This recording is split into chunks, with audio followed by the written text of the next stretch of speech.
This for joining conference us. will now be recorded. Oop. All right.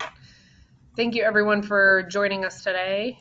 I know everybody's super busy this time of year and taking vacations and all that jazz. So hopefully we can make today, pretty useful. I don't know that we need to run through introductions one by one. It looks like everybody is kind of able to add their name and where they're from on the list. So that's very helpful. Thank you. Um, and Carrie, if you want to take it away, I think this is your first meeting, right? It is. It is. So, hello, Well, everyone. Let me go ahead and switch to my presentation here.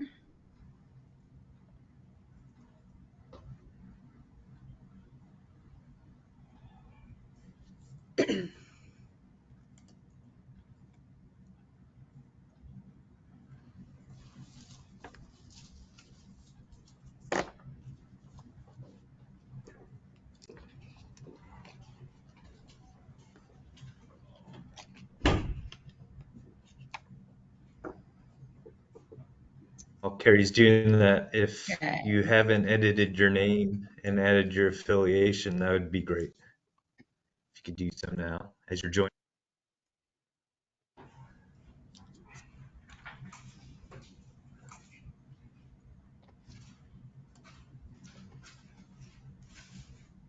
Okay. I think I'm ready to go. So, I'll be talking to you today about habitat restoration progress within Tampa Bay, and hopefully having a discussion on how we can track habitat restoration project progress based on the Habitat Master Plan. So I'm really glad to meet everyone finally after starting with the estuary program in September. So I first just wanted to introduce myself to those of you that don't know me.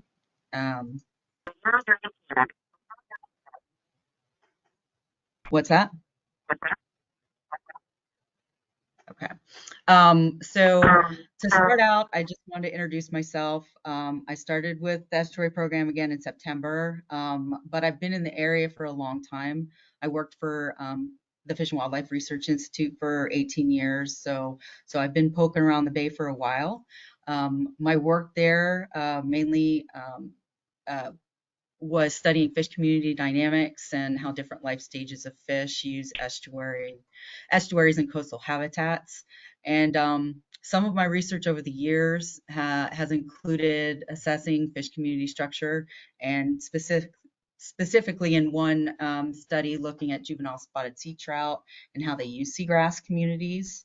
I've also looked at fish communities and species-specific responses to red tide events.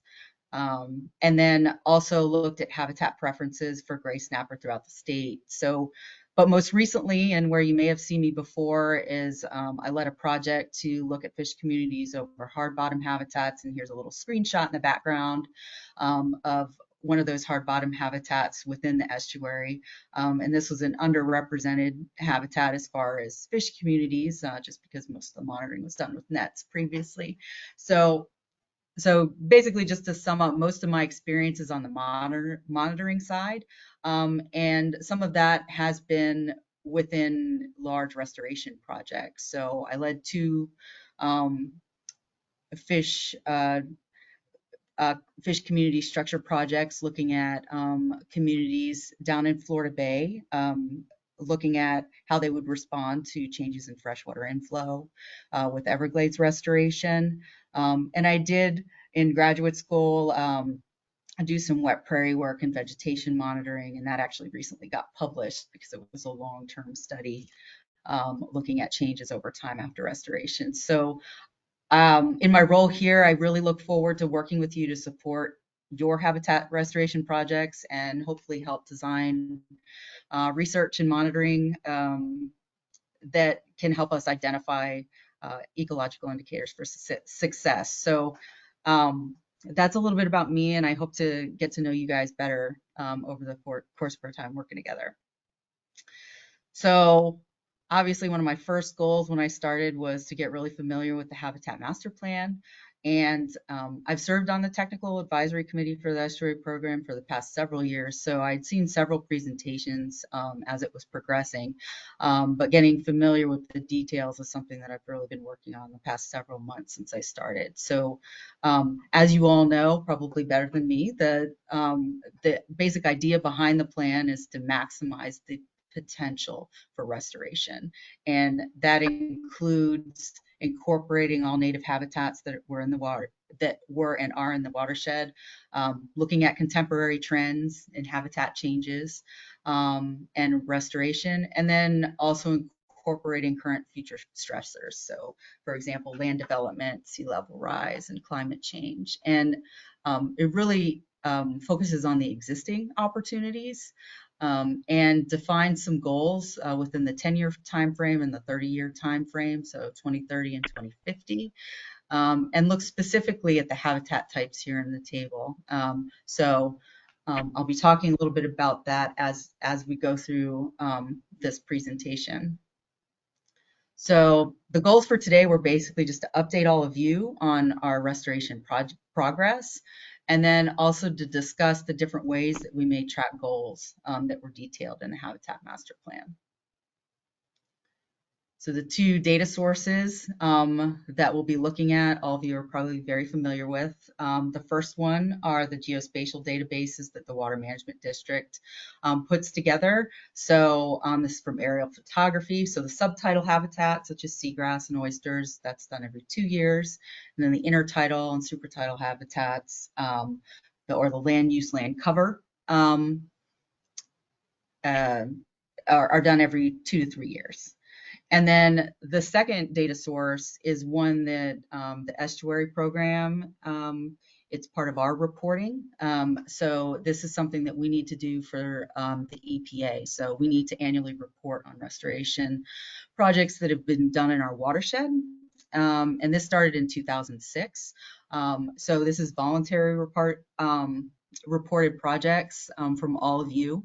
And I'm sure you got emails from Sheila over the last year asking for updates on your projects, finished projects. And this includes project types, descriptions, total acres and miles, and just gives us a good idea of how we're doing over the current year.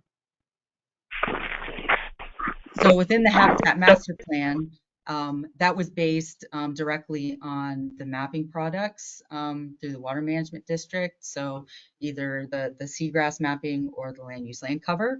And by using those products, they were able to look at how many native habitats exist, how they've been changing over time, and what the restoration opportunities are. And after the Habitat Master Plan was finalized, we needed to figure out a way to track progress. So the estuary program and partners have worked on incorporating this information into an accessible format. And there's some information on our website here.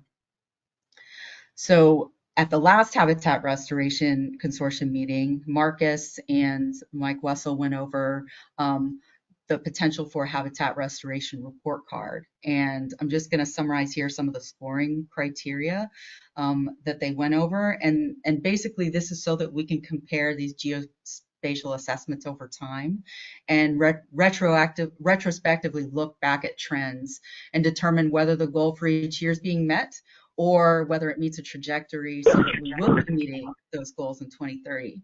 So these are the criteria that were developed. So the green shades mean that we're on the right track to meet that 2030 goal. So that's a good thing.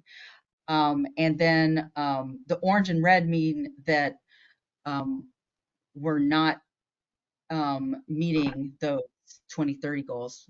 But if you're in the orange, that means that the target is met for that individual year. But you may not achieve that target. So, a couple of different ways of looking at how our restoration project is going. So this is what the report card looks like currently, and this includes 2020 geospatial information.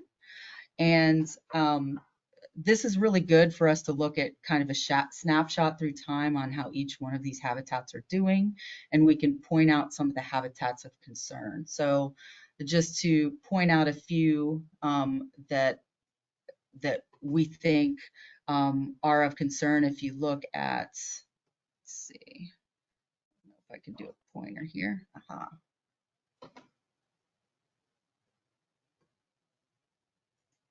If you look at, can you see my pointer or no? Here we go, there. All right. So if you look at oyster bars here in the subtitle zone, you can see that by that light green and red, that means that the target was not met within those years. The green one means that we could potentially be on track for 2030, but it's something to keep an eye on. So that's one habitat that could be of concern. You can also look at the last two assessments for seagrass and see that the target has not been met and won't be met based on the 2020 information. So there's some warning signs there. And then also, if you look at within intertidal areas, for the total intertidal, this is basically all the intertidal combined, you can see that there's a lot of red cells here. And that's mostly due to targets either not being met within the year or towards 2030 within salt barrens and also salt marshes. So those are another few habitats of concern. But on the contrary, mangrove forests are doing fine. The last, two assessments, they're meeting their targets and they're trending above. So as far as the upland habitats, you can see that native uplands are holding on. They're meeting their targets pretty much every year. They may not be on track for 2030, but they're doing pretty good. And it looks like for coastal uplands, it varies from year to year, but there are a lot of red indicators there. So this is a good way of tracking our habitat progress from a larger scale from these geospatial assessments. But as you can see, because of the years between these assessments, we've got some missing years. So is there a way that we can track restoration project on an annual basis? And that's where you can potentially look at this EPA reported data. So this cumulative curve is based on information that was compiled during the Habitat Master Plan process, getting together a comprehensive summary of all known restoration projects all the way back to 1971. And you can see that we're doing great. We're moving up as far as the number of projects, and exponentially so at the end here. You can also point out this is where our US EPA reporting started in 2006. So you can see a nice increase there. Maybe that has to do with us reaching out and actually getting reports back from you all. So that's a good thing. And as you can see at the end here, we do have information on 2021 and 22, which we wouldn't have with the land use, land cover, or seagrass mapping, just because it's so not done every year. So this is a good spot check process on how we're proceeding each year. So one way that some of these data were incorporated into the targets and goals for the Habitat Master Plan was basically taking the 2017 extent, that's from the mapping, and that's what was done in published in the Habitat Master Plan. And this particular graph adds on progress according to EPA reporting. And this first graph, these indicate habitats where we do actually have goals that we want to meet, certain acreages or linear miles. And what I'd like to point out is that there are some areas where we're actually doing some good work, and then other areas where we don't really have any any projects in the last several years. So for example, salt barrens, just a little bit, salt marshes, not many. So this is one way that we can look at this and see how we're doing.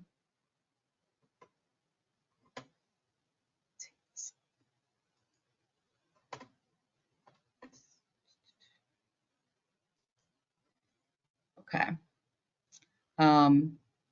And also there's an issue with combining these two data types, obviously, because there's a lag between when these restoration projects are happening on the ground and when they'll actually show up on aerial photography. So, and there's also some projects that are reported to us that we send on to the EPA that have multiple habitats that are restored, but only the one where the majority of it's basically put into a bin of where the majority of the habitats are restored, habitats that were restored.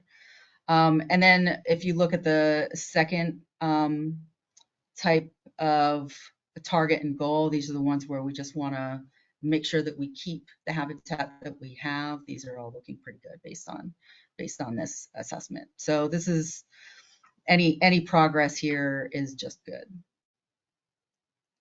So how do we look as far as 2022? So these are the projects that were reported to us for the past fiscal year. There were 39 projects, and that included 2.3 acres of restoration and almost 30,000 enhanced, and then plus 0.2 miles of restoration work. And these projects that are reported, we can try and track them related to the Habitat Master Plan, but we do have some challenges linking the information we report to the EPA with the habitats that we have goals and targets for. So on this side of the graph, on the EPA habitat categories, you can see don't directly equal what we have in the Habitat Master Plan. So there's a difficulty in how we can incorporate these annual data, or should we incorporate these annual data. So we can revise these based on the overall type of habitat, whether it's subtidal, intertidal, supertidal, and then Marcus and I put together a lookup list and tried to take the EPA habitat categories and then also the restoration type and try and figure out which ones of these habitats they belong in. So it's a little bit of a subjective process, but we did the best we could on it. So the differences, but you can see that there were differences in the report card versus those state-of-the-bay graphs that I talked about earlier, especially in relation to coastal uplands. So based on how we separated those out, these are the restoration projects for 2022 and where they fell out within the different habitats. So you can see that most of the projects in acreage are within uplands. And then several projects in some of these other habitats. You can also see again, there's no projects in salt barrens. There was some in salt marsh. So we're seeing some of the same kind of trends. And then also we've got some good restoration in oyster bars, which I'm going to talk about two particular projects within the last year. So the first one was responsible for most of that upland acreage, and this is restoration projects within the Duet Preserve by Manatee County. So they prepared for and applied beneficial fire to the ecosystem. They also did some invasive control, and that include removal of Kogan grass and fern and climbing fern and rudal pastoral grasses, and also hogs. And 35 acres of these were actually planted with reseeded with a mix of flatwood species. So you can see that the majority of the acreages for 2022 are incorporated into this. And that's another interesting quirk of the EPA reporting, is that sometimes some of these acreages may overlap. Some of that invasive control may be the same acres that the prescribed burn was on. But if anybody's in the audience that was involved in this, please let us know. And then the second one I wanted to talk about was the city of Oldsmar deployed several vertical oyster gardens, and that was what was responsible for those 0.15 miles. So they deployed over 40 vertical oyster gardens, some at the a public pier. They also put educational signage, a web page, and event to gain support. And then the city deployed some, and then they also distributed it to private dock owners as well. So that's some restoration projects for just this year. But if we look back at the entire time frame of when we've been reporting to the EPA, we can get an idea of the types of projects we've been doing over time. So this is a graph of projects by habitat that have been done since 2006 when reporting started. And these could be linked to, the EPA data and also some of the additional restoration data that was collected through the Habitat Master Plan process. And, if you remember back to the first, project slide, there was a little over 700 projects since 1971. And this, since 2006, that accounts for 560 of those projects. And we can also look at this and see, are projects in the areas where we need to focus on. So again, we've got a large number of projects in uplands, which are actually doing quite well. And then, there's some living shoreline projects, some in the forested freshwater wetlands. We do have a few projects in mangrove forests. One in particular we don't see a lot of is the salt barrens. I think there was maybe 1 or 2 projects in there. The other thing to notice about this is that in 2020 and 2021, we had a big increase in the number of projects, and then a dip this year. So that's something we kind of wanted to look at a little bit further. So here's 2020, 2021, and 2022 by the number of projects. And you can see in 2020 and 2022, we had over 60 projects, but in the last year, only 39 were reported. It looks like the breakdown among habitats is relatively similar. And this could just be luck of the draw as when projects are completed. But our progress tracking using these data are only representative when we get participation from all the partners. So this is just a reminder to, when you get that email, to help us with this effort, because this is another way that we could potentially track progress. The other thing about these data is, because it's voluntary, it's unlike the aerial assessments, it's only available, when we get that information. So I'd like to thank all those who contributed this year and submitted their projects. Here's all your logos, so thank you very much. And if you don't see your logo and have restoration projects to submit, make sure to do so in 2023. We'll be happy to have it. So based on those different data sources, we kind of wanted to summarize and look at, where should we be focusing restoration effort in the next few years. Based on these different information sources, and again, this is a judgment call based on different information. So if you have different opinions, please speak up. It looks like the priority should be for oyster habitat, also for total intertidal habitat, specifically salt barrens and salt marsh, and also non-forested wetlands. Everybody's doing a great job with uplands, so keep it up. And mangroves are doing fine. So the mangrove extent could be highly influenced by climate change as well. So, there's a known migration of mangroves going north within the state. So that could be replacing salt marshes as we go. So, that's something that we'll have to take into account. So, finally, this is just where we put maybe some discussion points out there for you. So, for tracking goals with the Habitat Master Plan, we have the report card that Marcus and Mike put together, which is really good. We could also potentially put together an interactive dashboard, where you can kind of play around with these different numbers, and potentially put together a 2-page report that we put out every couple of years. And figuring out what kind of data to go into that would be a good thing. Um, and then there's the EPA reporting. Should we incorporate this in annually? There is that mismatch in habitat characterization. We did a kind of a first swap at kind of separating those out into the habitat categories.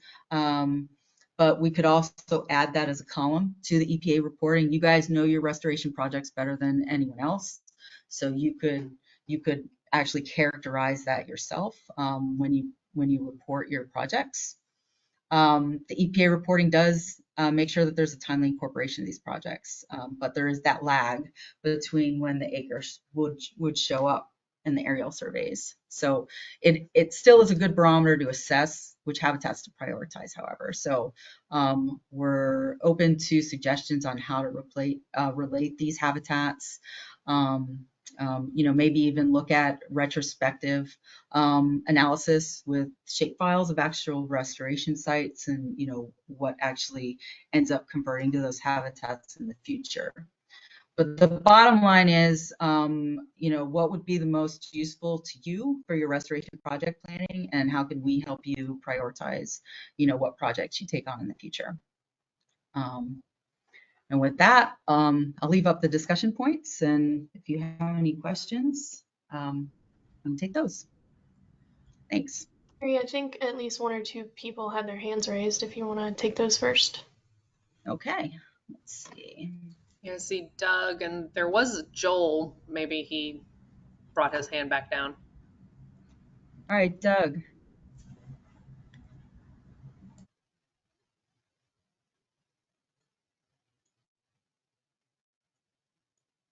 Do you have a question, Doug? Oh, yep. Can you hear me?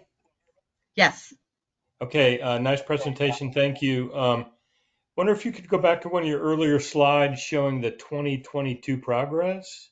Sure. And I'm not sure I saw that right, but enhancement was 29,000, and I'm not sure what was that linear feet or is that acres or like one of your first slides? There you go. This one? Yeah. Is this one you're talking about? Yeah. 29,000 acres is a lot. Where did we do that and what Yeah. project? So, and bear with me, I'm getting used to the data on this side of it, but a lot of that came from this project, where there could have been some overlap in acreage. So there was Okay. prescribed burn. There Yeah. was also invasive control. The ground cover planting was 35 acres of that. So Okay. Okay. yeah. So that's another thing, when we're getting this information, it may take a more fine-tuned approach to, entering this information so that it's useful for us. So I think it would be good to try and incorporate some sort of annual progress, but it may be more along the lines of looking at, number of projects and what type of habitat, which is Hmm. why a lot of the slides that I presented were based on number of projects and not acres. Yeah, Okay. Doug, this is it, and we've kind of been struggling with this internally, the way the reporting that's required through EPA and GIPRA and the overlap that might occur with some of the activities and how that's actually represented in terms of progress and ways we can, assess it and show accountability in terms of where this work is done. So we're thinking about sort of the conflicting message some of that large age groups might show for some of these habitats and how we could rectify that in the future. And I think Carrie's last slide, that discussion topic, she mentioned, the need for potentially looking at a retrospective analysis of where restoration occurred and how that might convert to specific mapped land use land cover habitats. It's something we're thinking about as sort of meshing that information source and future needs to assess progress. Okay, thanks for that, Ed. And just another comment on, Carrie, you mentioned the habitat type mismatch with the EPA Mhm. codes versus the HMPU, and Right. I think that's a pretty simple crosswalk. I think I don't know if you guys have tried to do that, but Yeah. um, Yeah, we it put should be together doable. a Yeah, mhm. yeah, Yeah, we put together a lookup table that we think did a pretty good job of doing it, but it could still use some fine tuning. So these are all kind of draft figures based on that. So yeah, any any input you guys have would be definitely appreciated. And, if we do decide that this is something we want to include, we could potentially add that column to the reporting just for our own use, so that the individual restoration partner could do that themselves instead of us, kind of right. having to back channel it. That's a good idea. Thanks. Randy? Yeah, and I probably sound like a broken record. I've said this more than once over the years, but acreage is a nice thing to monitor, but we also should continue to look for ways to look at the quality of the habitats, and especially as large acreage opportunities, decrease around Tampa Bay. I'd rather see people um, do a limited amount of acreage of habitat restoration, maximizing the ecological function of that habitat, probably than just be driven by trying to to meet that acreage goal. And I know oyster reefs are a good example because we see oyster reefs created in areas where oysters can thrive, but we also see oyster reefs created in areas where it's hydrologically questionable for oysters. And so with oysters, you can go and look at, percentage of living oysters on the surface and various things and things that are associated with them. But I think I just want to make sure we don't fall in the trap of just looking at acreage and saying, oh, we got to get to this, we really want to get to this goal when some of the attempts may be, less than functional, less than fully functional. And that really becomes important, and as opportunities diminish, around the bay, as habitat. And then we get into things like habitat substitution and things that have happened a lot over the years. So anyway, I just want to make that point that we should continue to look for ways to assess the function of the habitat and not just the acreage. Yeah, thanks, Randy. I don't think I see any more hands, but it looks like there's a few comments in the chat. And just to add to what Randy mentioned, this is a perfect opportunity for us. I think that functional monitoring and indicators of key habitats has remained a research priority for within the CCMP, and we're in the process of updating the doing an interim update for the 2017 CCMP now. So I I imagine that research priority is still going to rank high until we make some adequate progress on characterizing functionality of the different habitats throughout the watershed. So it's a point well taken, Randy, and we hear you.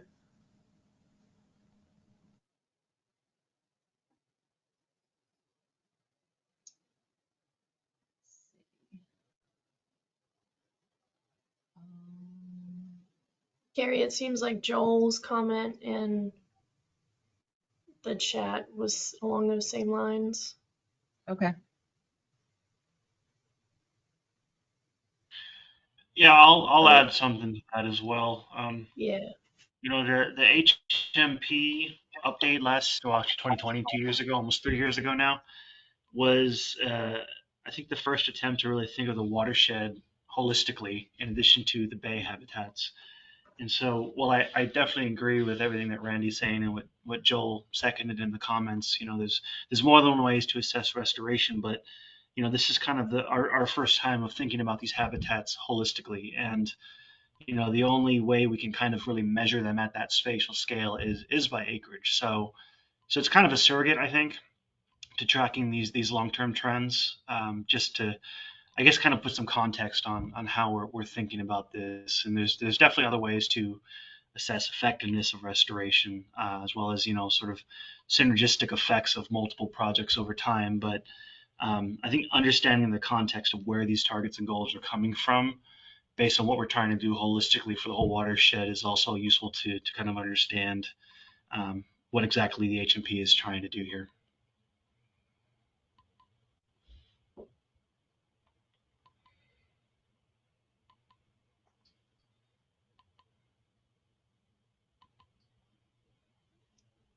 All right. Are there any other questions on the presentation?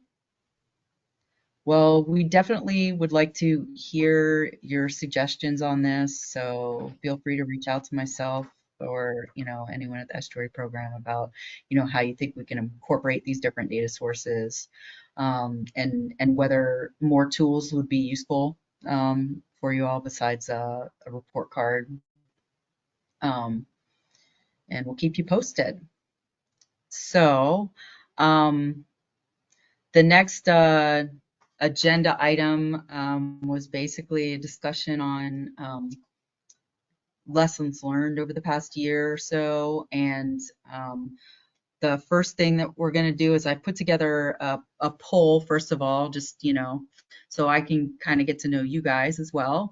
So I'm going to pull that up, and then Jamie Swindaz is going to facilitate a discussion on lessons learned. So let me switch out of my presentation here.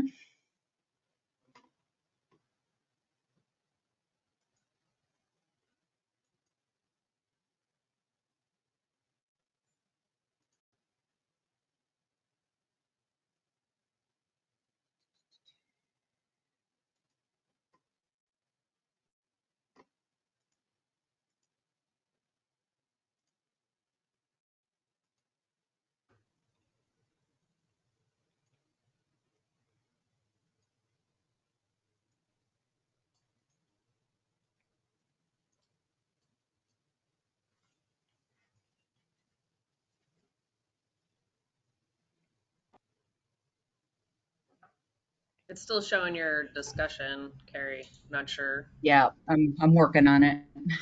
All right. Okay.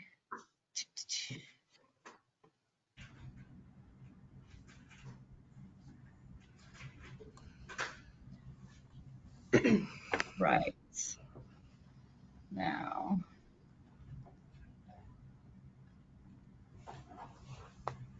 can everyone see the Mentimeter screen now? Yes.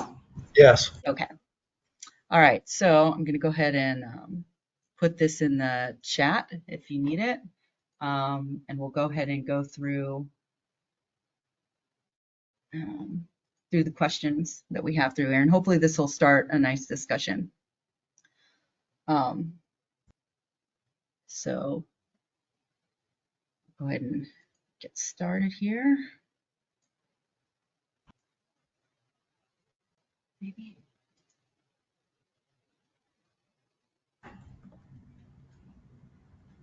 Aha, there it is. Okay, first slide.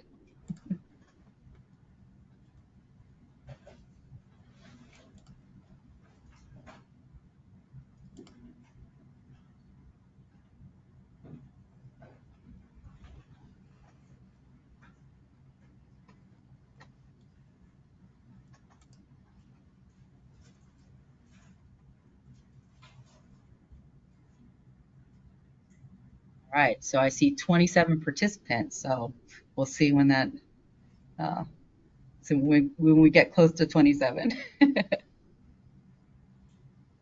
And let me know if anyone has issues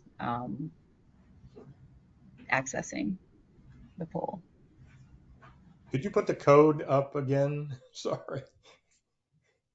Sure, it's up at the top here of the Oh, okay. screen. See it. Yep. If you click on the link provided in the chat, it should just automatically go Okay. to. Yeah.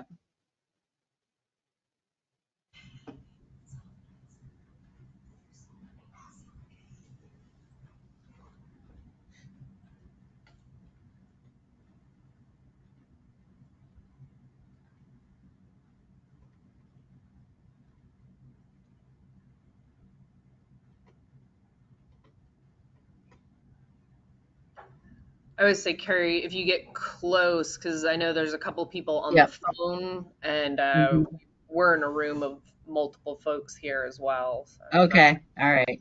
not sure we'll Yeah, make I'll it give to it a few 7. more seconds here.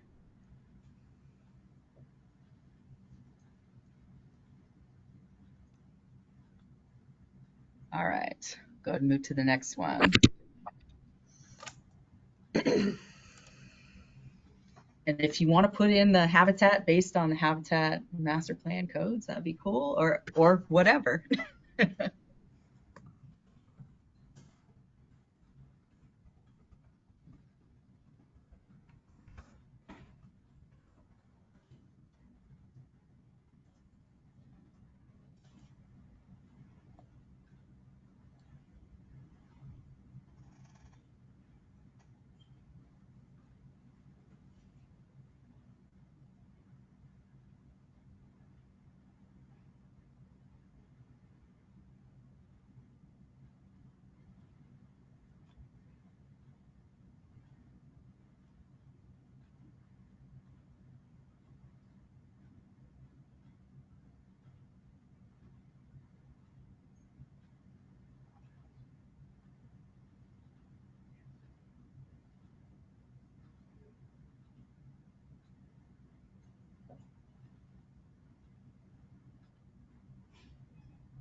It's looking good. Looks like we've almost got all our habitats represented.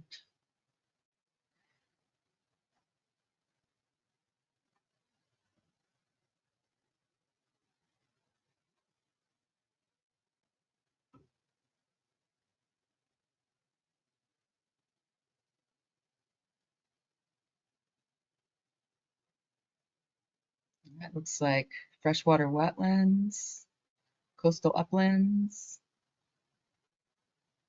coastal wetlands,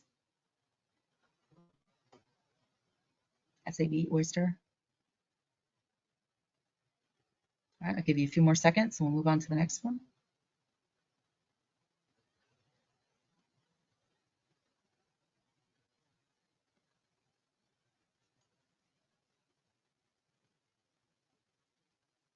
So this is for you, since I'm new. If you would like certain formats to this meeting, what you think would be most useful for you, whether it's brief project updates from across the community, more traditional presentations, field trips, or training and workshops.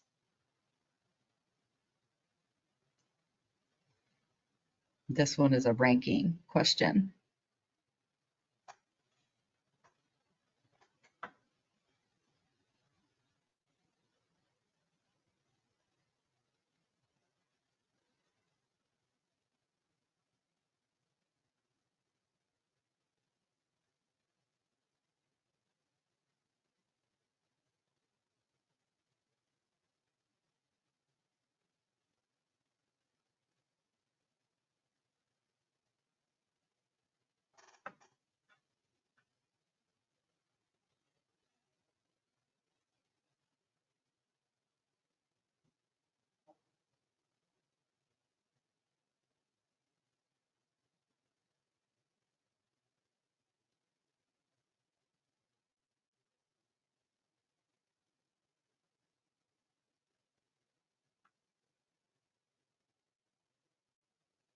All right, a few more seconds.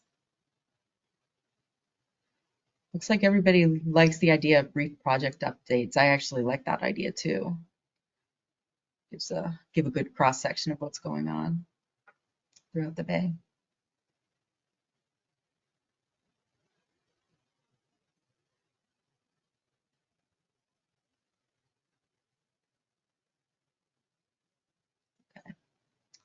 So if you picked presentations, what kind of topics would you like to see?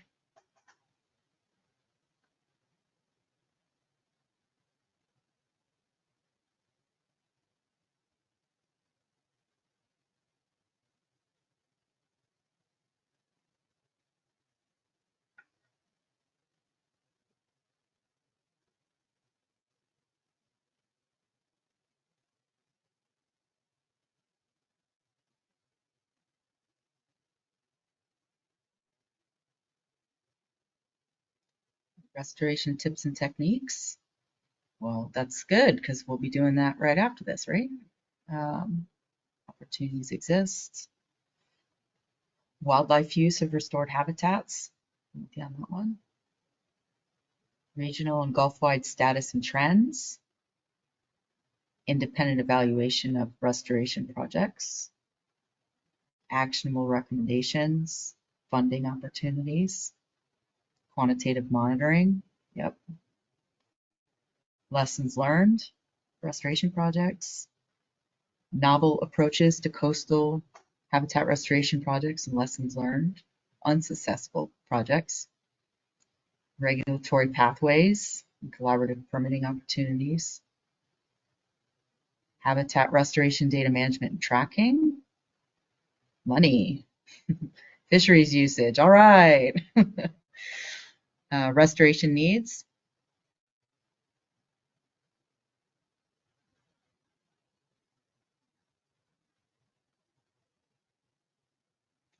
Restoration gaps in planning, research, and practice.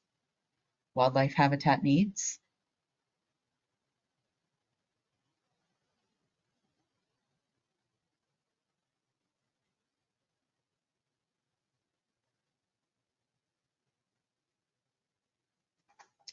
Give us a few more seconds. You want to add anything else? These are all great ideas.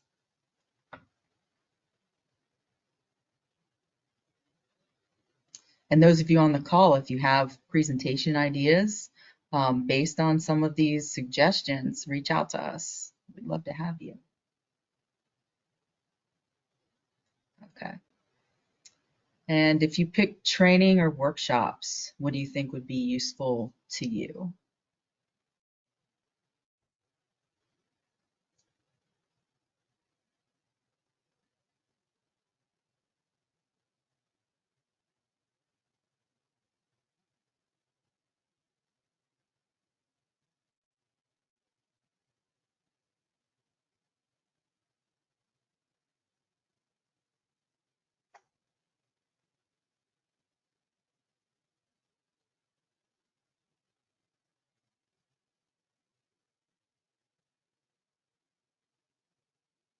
Best practices?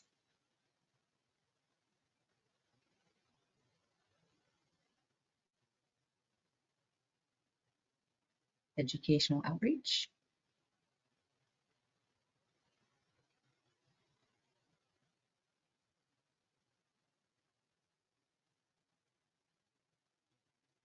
How to move the community towards being more restoration minded? Novel or innovative approaches? Project planning tips? Wetland seagrass monitoring activities with success criteria?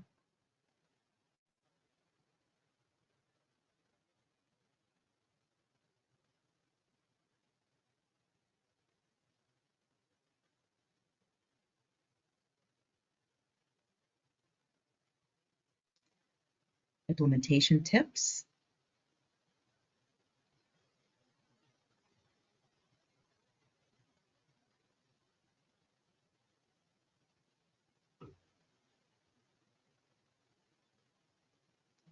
Give it a few more seconds here. Data collection, community funding opportunities, Communicating restoration priorities to commissioners and council members.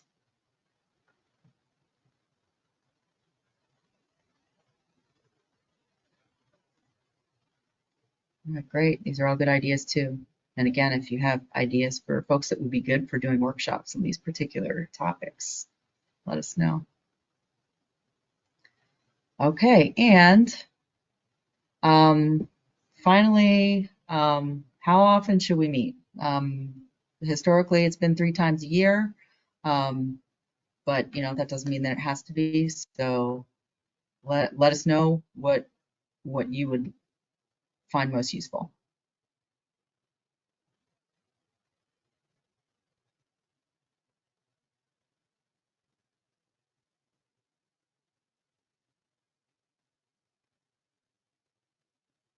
All right, looks like we're on track. Looks like we've got the right, 2 times a year.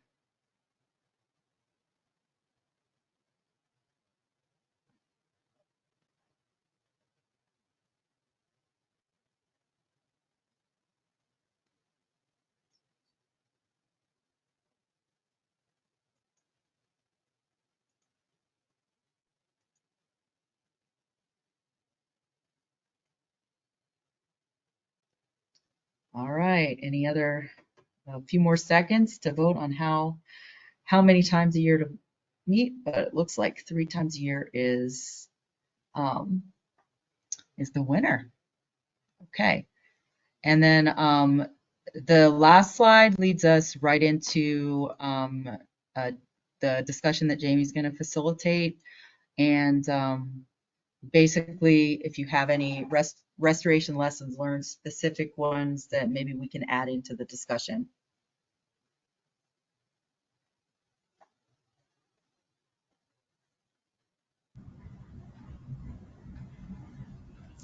Carrie, if it's okay with you, if we just want to switch over and then Yeah. we'll have people chime in, I think, as we go along for the lessons learned, if that's okay.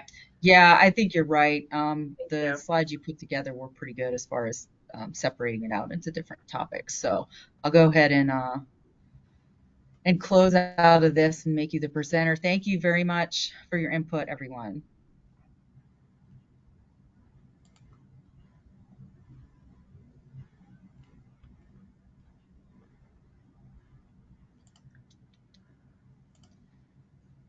I'm going to make you the presenter. Okay. I just did, Carrie. Yeah. Oh, you did? Okay. Thank you. Can everybody see here, I guess? I'm a little new Yes. with, okay. So I'm not going to put it in presentation mode because I do want to be able to edit as we go along. But anyway, I'm Jamie Swindez, co-chair and work at SwiftMud in the swim program. So today we wanted just to kind of walk through, since it is the end of the calendar year. Hopefully we've all had some really great lessons learned along the way. And I'm going to be sharing some of mine and my colleagues' lessons learned. And I think maybe I'll just roll through and share with you some of mine, and then that'll allow you to see the layout, and we can go back in. And I'd like to hear different things that you all have learned, and I hope to be able to add them into this format. And then everybody can take it home as a nice little how to or how not to do later. So first off, generally we start with design, was a thought that I had. And there we go. Okay. So one of the things that came up for a project this year was we actually discovered a rookery at our Frog Creek restoration project. Was not expected. It's, to my knowledge, never been discovered on any of our restoration sites. So it really wasn't something that we knew the answers on how to address. So, lessons learned being that if you are anywhere where you might have a rookery, if you have water, you really should have your site investigated specifically during the breeding season. We were a smidge out of that breeding season when our initial species survey was done, and luckily Audubon happened to discover it later on. Unfortunately, we were already underway with our design, so we had to do a little bit of backtracking and a lot of fancy footwork to make sure that we weren't going to be causing a take on a species that, of course, we want to be assisting. One of the things that we had to account for is referencing some research articles and guidelines. There are some minimum distances from the rookery. They're suggesting at least 50 meters. Larger distances are preferable.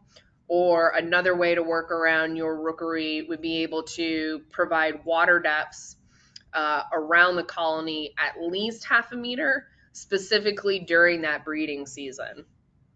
So those are some of the alterations that we're going to be constructing in order to keep that rookery intact. Another item that we've learned through multiple projects this year was that, especially if you have a large site and you know that your inspections and things like that are going to be done either via UTV or in a truck to get around the site, you may actually want to plan ahead for at least some of those main access trails. Our Terracea restoration site ended up being so vast with lots of nooks and crannies. And the original planting plan was a very hammer to fit, go out and throw the plants where they belong. And we really had to struggle to navigate in and around so we weren't driving over things that we paid to install. So it might be worth, talking to your contractors, your consultants, and planning out some main corridors that can be used. And some of the thought too is that, when you get to a maintenance phase, it may ultimately prove to be a lower maintenance cost. If you can say that your maintenance folks can get around on a UTV or a truck versus having to be walking on foot using backpack sprayers.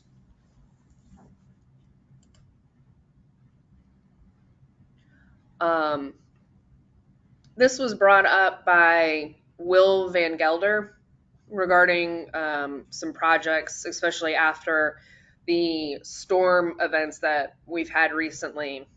So I don't know that we have complete answers for this one, but definitely, curious to hear some thoughts. As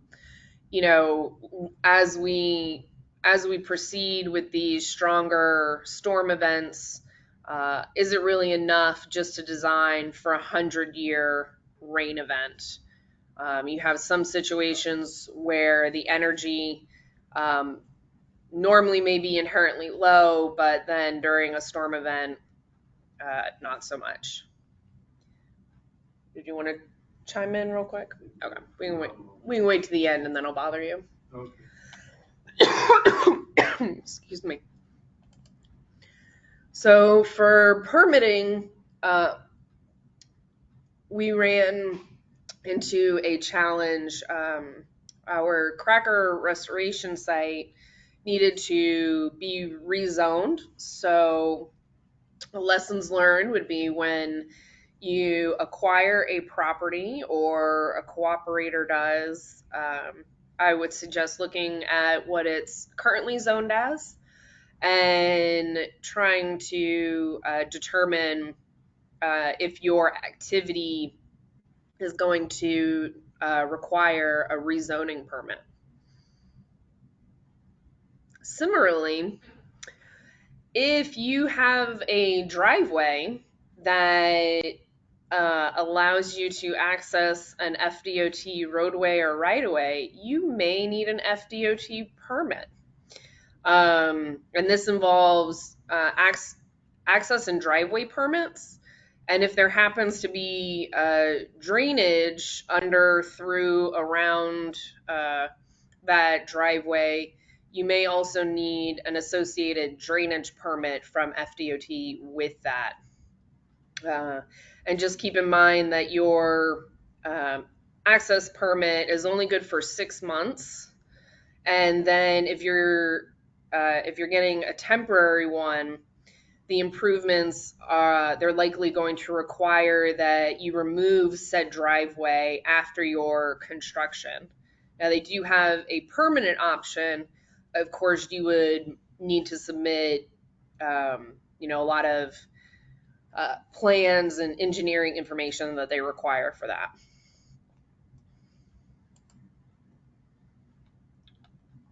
So I didn't learn anything about construction this year.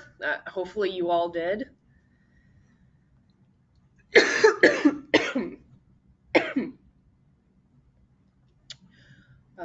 Excuse me 1 minute.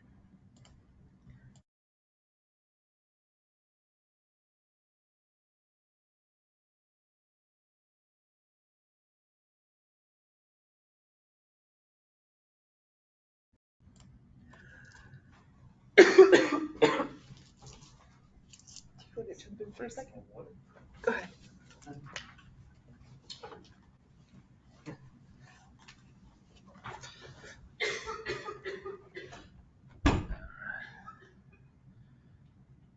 Okay, are we on? Can you hear? All right, I'm just taking over from Jamie. If everyone can hear me, just give me a yay if that's the We can hear case. you. Okay. All right, so just following on for maintenance, mowing uplands. So this is it's actually something that so required mowing needs to be a separate line item to instill an incentive or repercussion. Was one thing that came up. You may want to consider requiring or adding in additional mowing if they're large areas of uplands, and need to require your contract to submit their start and complete dates with some photos. I'd actually extend that also to exotic maintenance as well. I think it's having a good idea of when your contract is out on site is super important there, so that you can verify that work has been done and it was done at a time that fits with the seed set and other considerations of the species. Maintenance, continuing on maintenance, delineation between management zones. This is actually something that came from some of our recent habitat site assessments, where particularly for narrow shoreline and riverside type restoration, delineating where your restoration stops and where the adjacent management is quite important, and need to make sure that the management, particularly things like mowing, doesn't bleed into your restoration area. We've had issues where plantings were affected by mowing that occurred in the adjacent park area, or indeed if someone's weed whacking on the edge, you can knock some of those cut-ins can get knocked into your restoration area. So those edge effects are something to really consider.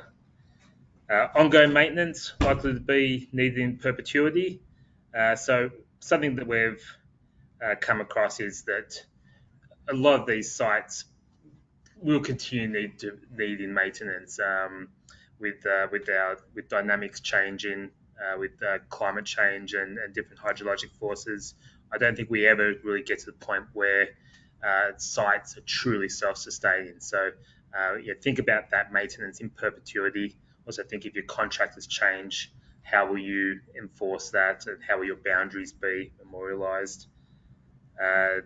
Can you install signage or fencing to help guide future contractors? Are you okay? You want to take over, or Thank you. over to your regular program? All right. So then really, my summary is blank, mostly because I'm hoping that all of you will chime in and provide some wonderful insights. So with that, let's see, I've got to figure out if I can minimize this so I can see this screen.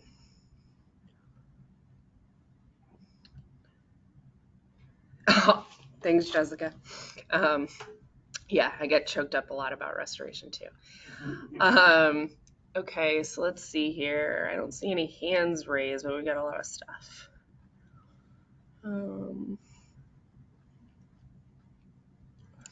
Thank you, Joel. FDOT is for state highways and roads.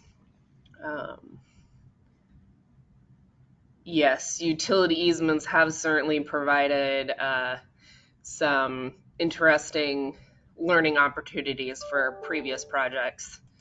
That's a good point. Does anybody have anything in particular? We had, I know our construction section was blank. Does anybody have any good lessons learned for construction?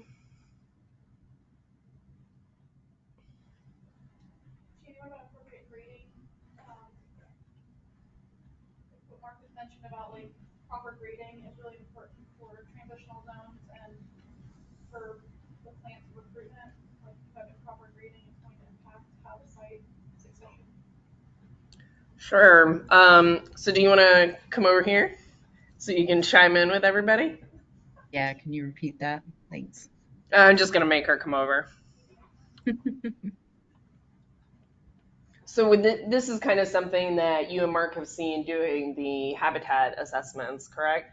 Yeah, so part of our habitat assessments, we look at the topographic grading, and a lot of times the grading on site, if it's not done like maybe the way that plans have been set out, or just if there's different areas that have either scoured or have not had a good transition for grading, then plant succession has been impacted, and sometimes exotics seem to flourish on areas that are maybe too high, where there's not enough tidal connections, or where the native vegetation can't recruit, but the disturbed soils leave an area for exotic vegetation to come in. So grading's been really an important part of construction to make sure that we're getting the habitats that we're really trying to restore.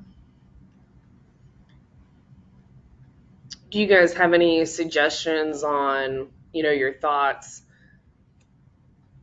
on which sites have done better though with that? I mean, is there some sort of key factor? Yeah. You gotta come over here. You don't have your own computer. I guess some sites that did really well. Cortez Preserve down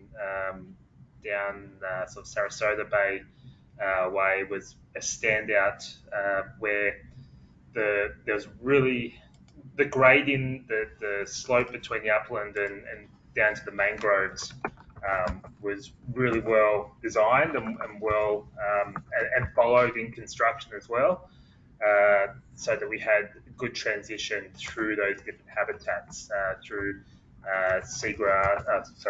mangroves up into salt marsh and salt barrens, and then up into upland, and that's allowed the different salinity levels to exist, and you don't get any you don't get really any invasive species over there. So definitely will help with future maintenance if you can get those different salinity regimes taken care of and different hydro periods as well.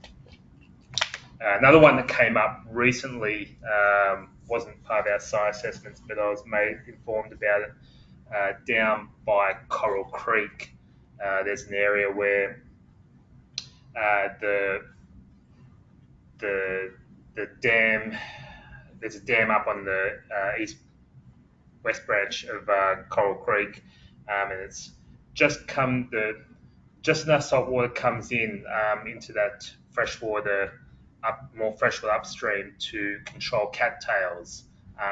So when we get the high tides come in uh, periodically in the spring, it's just enough that will stop the expansion of cattails in that particular system. So again, it's just having the right hydro period and salinity regime at the right time can help with that future exotic control. Thank you, Mark. Thank you, Tara.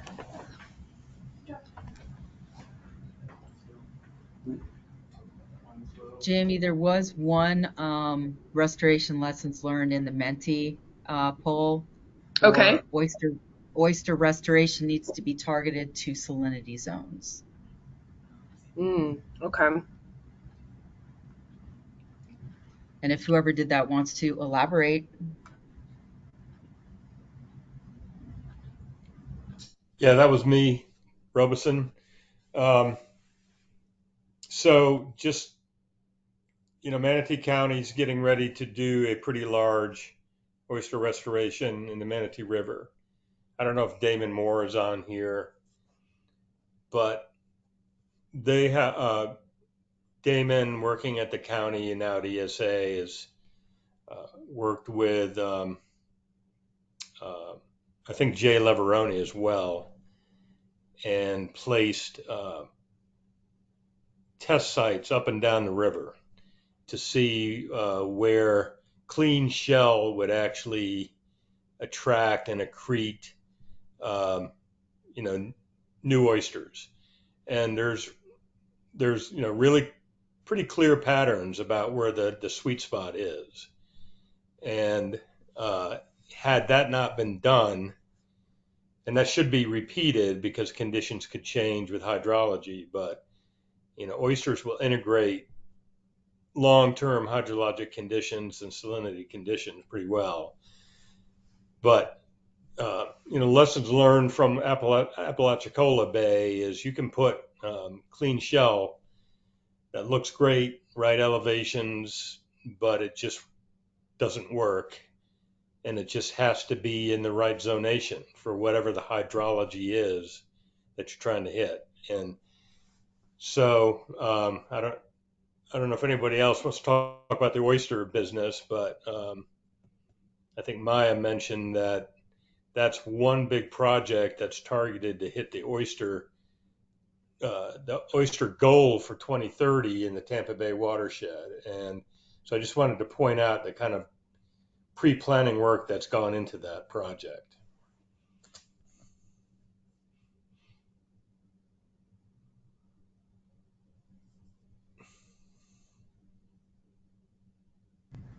Doug, what was the name of that? What project was that? Manatee River oyster restoration. Okay. Thank you. Yep.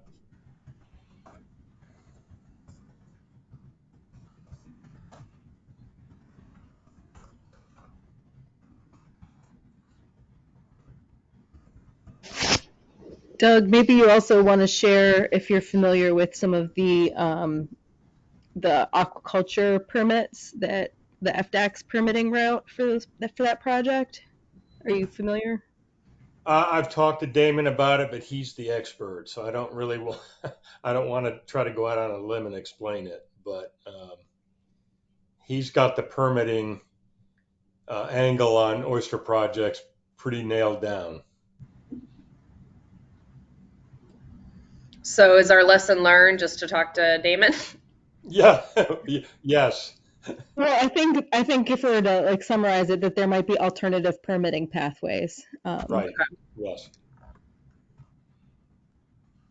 Mark, I'd love to hear if you're familiar with this or if you have thoughts about it, since I saw your camera pop on. Can you hear me?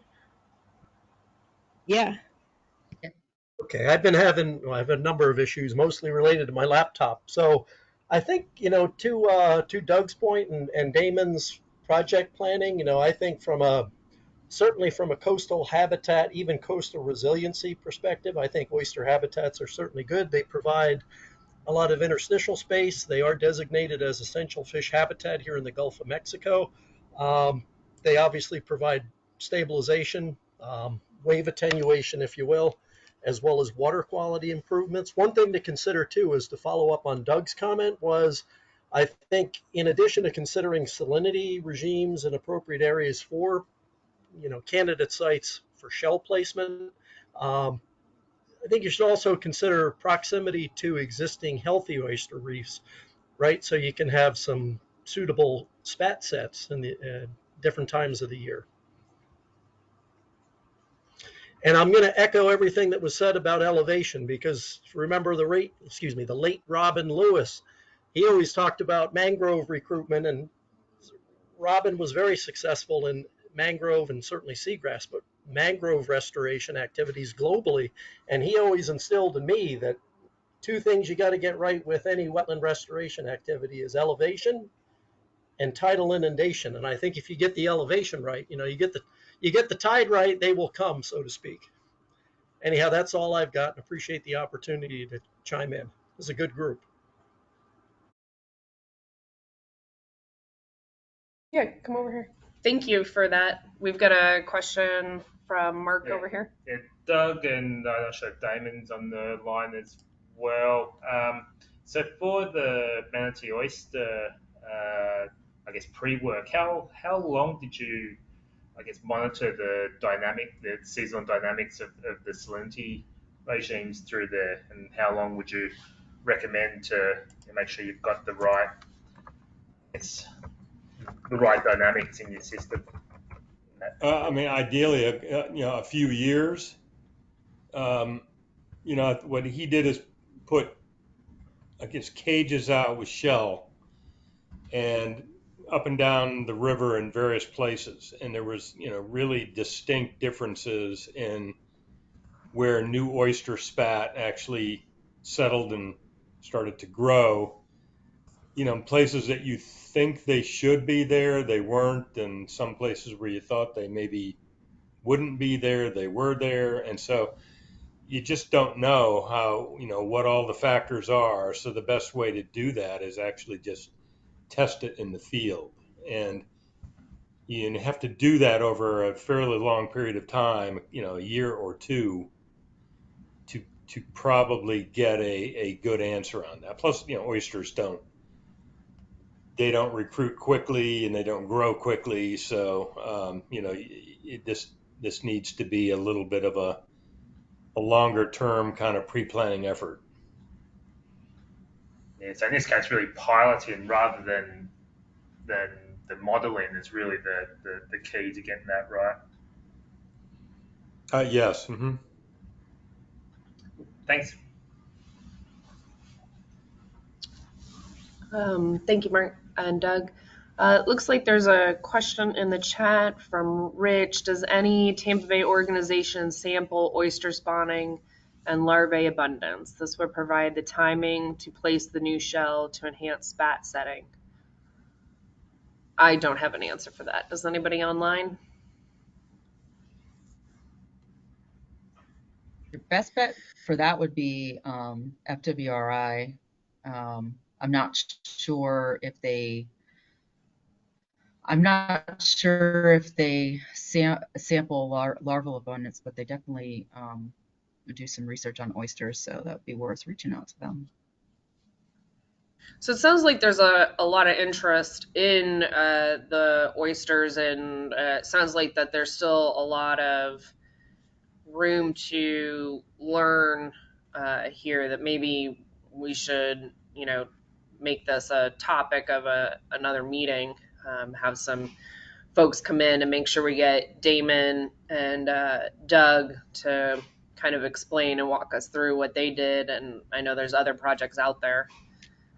Does that sound like something that we'd be interested in?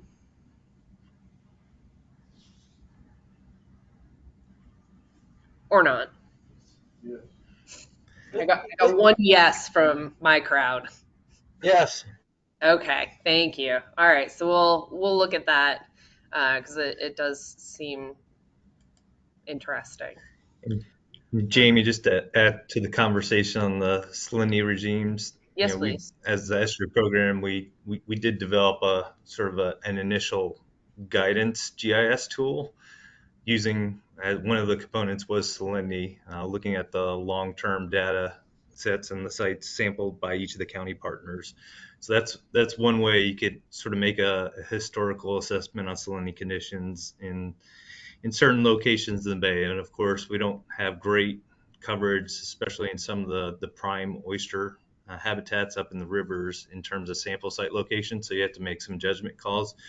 But we do have a tool, and you can look at the methodologies we use to kind of differentiate the different salinity regimes that might be more suitable for oysters in Tampa Bay. Definitely needs some refinement and, um, you know, more in-depth studies like Doug was talking about. Once you have sort of a general idea where it might be appropriate for oyster restoration to take place, and then from there you could do more of the refined assessments that Doug was talking about.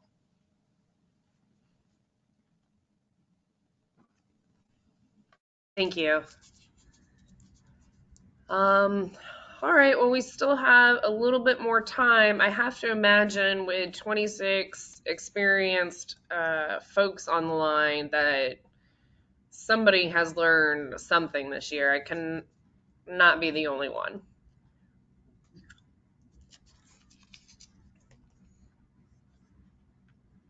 Granted, I've stolen some of these lessons learned from my other colleagues, but anybody want to own up to a potential mistake, which has become a glorious lesson? Maybe you can go through the different topics, Jamie, and it'll spark some Sure. memories. So, just in case anybody wants to chime in, since I had moved through some of these kind of quickly, um, I don't know if anybody else has ever encountered discovering a rookery. We certainly had to work through that. I know there's got to be lots of things that you guys have encountered during design. Let's see. Jessica, I learned that permitting is taking about twice as long as anticipated. Not sure if there's a lesson there other than plan for more time. Yeah.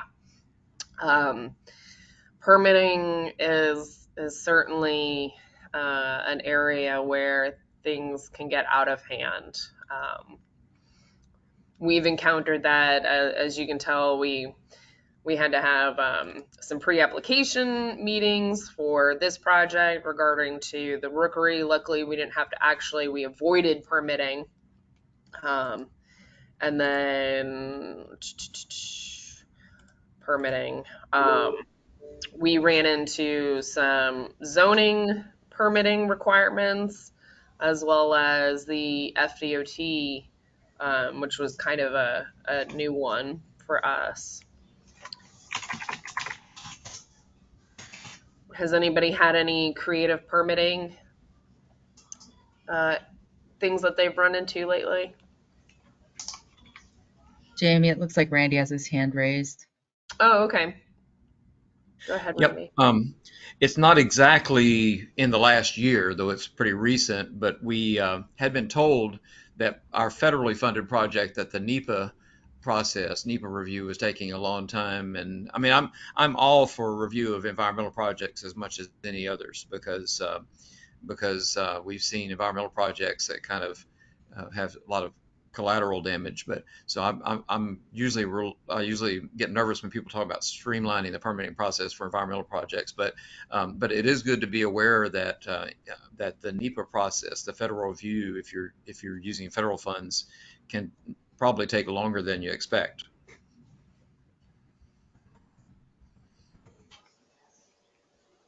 Thank you. Any time estimate on that?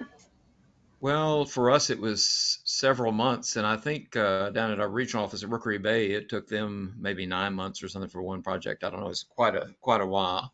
They were telling me it took them a long time for one of their projects. I'm not sure which one, but I think it varies according to the project, but we're Sure. very closely related to NOAA in the Aquatic Reserve Program. We receive a lot of NOAA funding, and our research reserves are state-federal partnerships.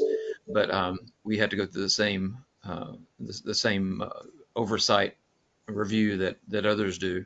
And I'm glad for oversight for environmental projects. I think we just need to plan for it. It's good to get other people looking at our projects. Absolutely. Yeah. I mean, I think we've learned a lot too this year that, pre-apps, and you can never send too many emails to your permitting agencies and whatnot to try and get an early start on understanding what their workload is and how long things might take. It seems to change all the time.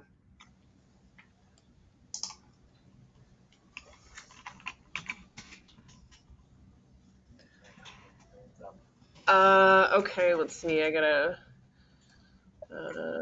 Mark, Where? did you have a question? I saw your hand raised earlier.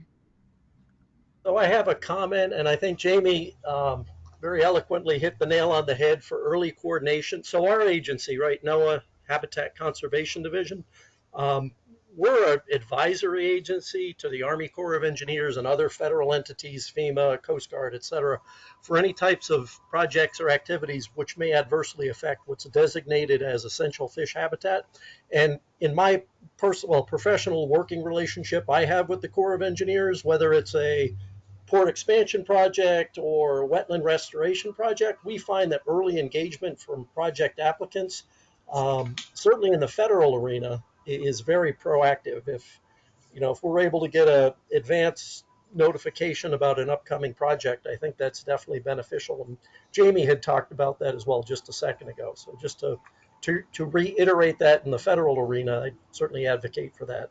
Um, just for the record, I'd like to clarify that I'm under a 30-day congressionally mandated timeline to complete our consultations. So I know the Endangered Species Act consultations, also under NEPA, oftentimes take a little bit longer. So just one final plug. I think we talked about oyster habitats, and there is a nationwide permit. I believe it's nationwide permit 54 under the Army Corps of Engineers for living shorelines.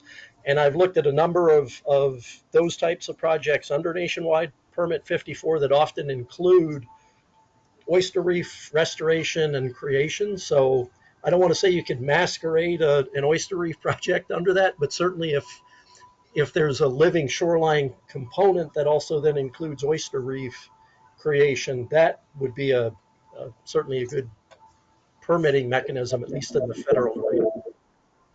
Thanks. Thank you, Mark. Let's see. Damon, look who finally showed up.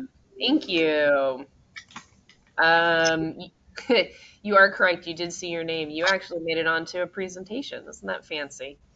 Um, Awesome. so Doug was throwing your name out there for oyster restoration and the Manatee River project, but I'm wondering, we've got a lot of interest in this oyster restoration, so I think we might just tap you and Doug for perhaps a full presentation at maybe our next meeting. Okay. No, the one thing that I just real quick I see that is missing as far as pathways for permitting for oysters that I think a lot of people should look into is through FDAX rules 18-21 for permitting or oyster restoration aquaculture. For that, they have their setback requirements and everything else, but they kind of take on a lot of it themselves. They have FDAX has a permitting mechanism through the federal agencies that kind of handles the federal side of it. So I'd been to one of their kind of focus group meetings a couple months back, and there's I think a lot of potential there. It's not been very well tested. I think they've issued one lease for like Sarasota Baywatch to do clams, but I was very kind of upfront and said, is this intended for, restoration of oyster reefs for exactly that purpose, not to eat them or anything else? And they said absolutely yes. So That's interesting. yeah, that's something that I might be testing the waters on that soon, just to see if it's what it looks like. But I think I brought that up with one of the meetings at the county to some of the folks on here too. Okay. Well, certainly keep us informed about how that goes. Like I said, I think our next meeting we're looking at April, so we might just make that a whole oyster fest, I guess. I don't know. We'll see who we can get to chat with us. All right. Well, I mean, I don't want to hold you all hostage just for the sake of holding you all hostage. Anybody else want to chime in on anything glorious that they have learned this year?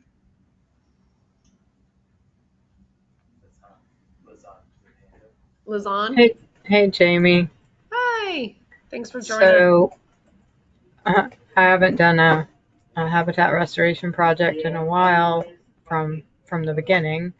We're designing together. I'm working with Jamie on design for Frog Creek. But construction, I don't know how many of you all do your own solicitations for constructions. And the particular project I'm working on now has manatee refuge on it, and you're restricted from working in the water between November to April. And we're working very hard to meet the deadline to get our contractor on board by April.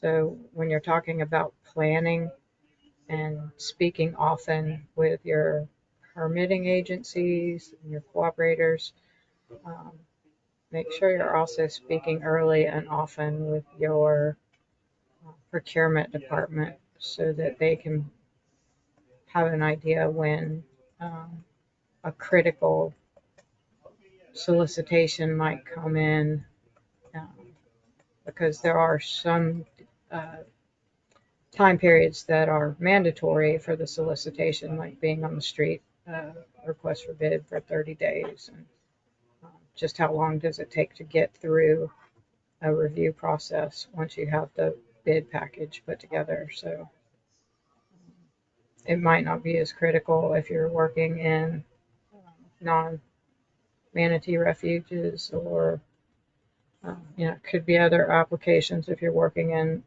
endangered species areas like breeding season. So this was based on their breeding season? No, this one was based on their refuge, thermal refuge. Okay, and that's for manatees. What dates did you say? I just heard April. I don't know if it's the same and if there's anybody online that does, but for the upper coastal region in Crystal River, November to April. Okay. When manatees seek warm water refuge. And I would assume it's the same all year. And if you were doing work down around Big Bend area, there might be implications for that as well. I'm not sure. Okay. Thank you. That's a good point. I forgot you were running into that. Does anybody else have similar experience?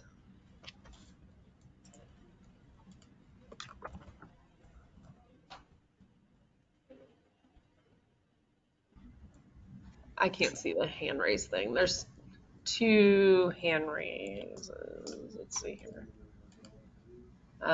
Damon, do you still have your hand up? No, I just don't know how to put it down. Sorry. There we go. I was just saying hi. Aw, thanks. All right. Well, I guess we'll Carrie, Doug, I don't know if you guys want to throw anything else out there, but I'm not going to drag this out any longer than we have to. Well, we can go ahead and share the meeting agenda because it has the Okay. proposed meeting dates for next year. So let's see. You take back the power. Yeah, I got it.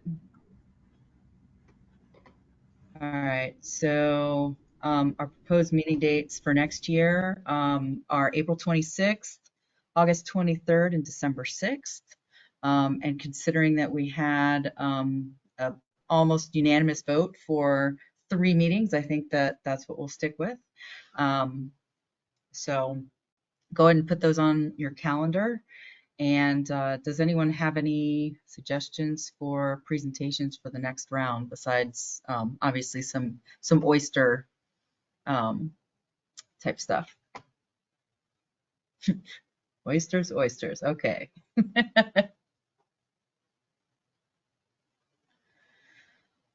All right. Well, it was nice Carrie, getting we you talked guys. about talked about doing a field trip at some point. Is that something you're still trying to do, or not? April might be a good time for it if we are. That's true. We could. Is there a way to get a couple thumbs up on this on GoToMeetings, that type of thing? Let's see. Mark Yeah. Stramming just figured out how to do a thumbs up. I think it's your All little. right. I think. Yeah. Yeah, it's under the reactions. There you go. Hey, Carrie, this is Damon. Hey, Damon. I've got like an idea for a future presentation. I don't want to put it at the next one, but maybe the one after that. But Okay. when my kind of last year at the county, when we did the upland restoration portions of that project, there were 2 kind of distinct methods that we put in place. One was kind of the long-term stretch it out and kill the seed bank, and the other one was the spend the money quick blitzkrieg style. And there's definitely some differences there. And I would love to put together kind of a quick presentation, kind of compare the scopes of work and just share that with people, because the one is, they're definitely acting differently. One's much better than the other. So I'd be happy to share that. I would love to hear that. Yeah, sounds great. I also know that we had a couple planned speakers before we changed this one up, so keep those in mind too. A Maximo update and coconuts for oysters. Great. That's a teaser. Oh, we're talking about oysters already, so.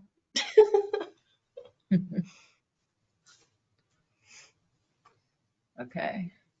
So topic, and Maya said Winston Tract. Okay, a couple ideas there. Damon to confirm that that's the property he was talking about. Oh, gotcha.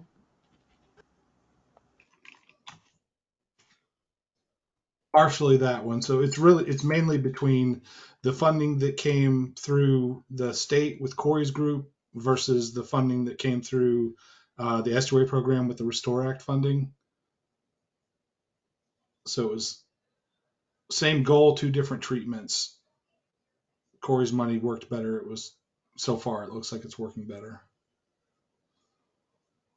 Well, thanks. Sorry.